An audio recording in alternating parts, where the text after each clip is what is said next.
वही पदमपुरा की बच्चियां 8वीं के बाद पढ़ाई छोड़ने को मजबूर हैं। जी आपने सही सुना है, 10 किलोमीटर लंबा सुनसान रास्ता, बिना बस, बिना सवारी, और यही दूरी उनके सपनों और भविष्य के बीच दीवार बनी हुई है। अभिभावक गुहार लगा चुके हैं, लेकिन समाधान अब तक का मिला नहीं है। सवाल यह है कि क्या शिक्षा का अधिकार सिर्फ कागजों तक रहेगा सीमित, या इन मासूम आंखों के सपनों को सच करने के लिए कदम उठाया जाएगा? क्यों ना हम आपको रिपोर्ट दिखाते हैं।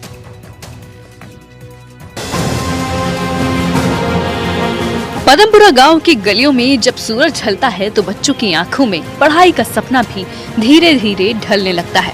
8वीं कक्षा तक की किताबें उनके हाथों में होती हैं, लेकिन उसके बाद किताबें बंद हो जाती हैं और सपने भी। गांव से 10 किलोमीटर दूर सावरीज का माध्यमिक विद्यालय सिर्फ दूरी ही नहीं बल्कि डर और दुर्गम रास्तों की दीवार भी है। खेतों के सुनसान रास्ते, जहां आवाजाही कम होती है, वहां हर कदम पर असुरक्षा का साया मंडराता है। खासकर छात्राओं के लिए ये सफर सिर्फ लंबा नहीं बल्कि डर से भी भरा हुआ है। 10 किलोमीटर दूर है, इसीलिए पढ़ाई छोड़ दूंगी। आपने परिवार वालों को बोल दिया? यस। कितनी दूरी तय करनी पड़ती है? 10 किलोमीटर है, इसीलिए।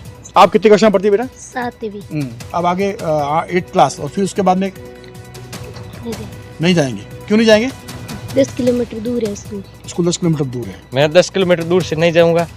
अब सड़क पूरी पानी से कीचड़ हो जाता है, इसी कारण मैं नहीं जा पाऊंगा। अगले समय में कुछ नहीं जा पाऊंगा। बिल्कुल। आप कितने पढ़ते हैं? 11वीं। क्या विचार है, यहाँ से कितनी दूरी तय कर जाते हो? 10 किलोमीटर। 10 किलोमीटर पैदल चलना, बिना बस, बिना किसी सवारी के। ये सफर सिर्फ दूरी का नहीं बल्कि सपनों और हकीकत के बीच की खाई का है। हर कदम पर सवाल उठता है कि क्या शिक्षा इतनी दूर होनी चाहिए कि बच्चे ही उसे छोड़ दें? क्या समस्या है?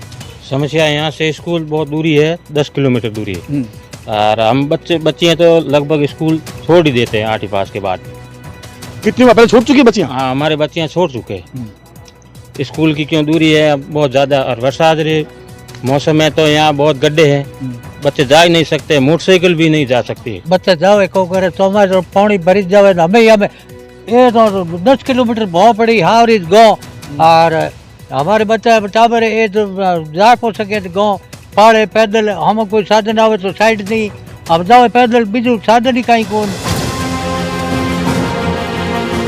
अभिभावकों ने कई बार ज्ञापन सौंपे, विधायक से लेकर शिक्षा मंत्री तक गुहार लगाई, लेकिन अब तक किसी ने ध्यान नहीं दिया। उनकी आंखों में चिंता है और दिल में दर्द। रास्ता बहुत खराब है, इसलिए बच्चे स्कूल छोड़ देते हैं। बच्चियां तो लगभग पूरी छोड़ देती है, 1-2 बच्ची जाती है, बाकी बच्चियां पूरी 8वीं करने के बाद में छोड़ देती है स्कूल। क्रमोन्नत की समस्या है, 11वीं तक स्कूल नहीं है, सीनियर स्कूल नहीं है, इसके लिए आप क्या कहेंगे? ज्यादातर बच्चियाँ मेरे खुद की 5 बच्चियाँ हैं, लेकिन 2 बच्चियाँ गाँव पढ़ रही हैं। वो हमेशा कहती हैं पापा हमारी स्कूल 8वीं हैं, 10वीं आप कराओ। हमने कई बार ज्ञापन दिए सरकार को, कई बार ज्ञापन दिए, फिर भी हमारी सुनाई नहीं कर रहे हैं।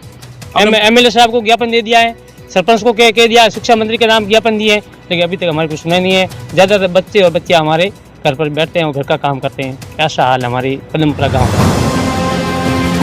ये कहानी सिर्फ पदमपुरा की नहीं है, ये उन हजारों गाँव की कहानी है जहाँ शिक्षा की राह लंबी, कठिन और असुरक्षित है, जहाँ छात्राएं 8वीं के बाद किताबें छोड़ देती हैं और अपने सपनों को भी।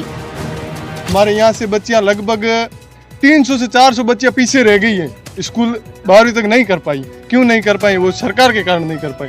आज तक किसी ने भी इस विद्यालय के बारे में नहीं सोचा है। आज सवाल यही है, क्या शिक्षा का अधिकार सिर्फ कागजों तक सीमित रह जाएगा? क्या इन मासूम आंखों के सपने यूं ही अधूरे रह जाएंगे, या फिर कोई कदम उठेगा जिससे पदमपुरा का विद्यालय माध्यमिक बनेगा और बच्चों की राह आसान होगी? क्योंकि शिक्षा सिर्फ किताबों का नाम नहीं है, ये भविष्य की रोशनी है, और जब रोशनी तक पहुंचने का रास्ता अंधेरे और डर से भरा हो तो हर समाज को सोचना होगा कि क्या हम अपने बच्चों को सपनों से वंचित कर रहे हैं। Bureau report, NDTV Rajasthan.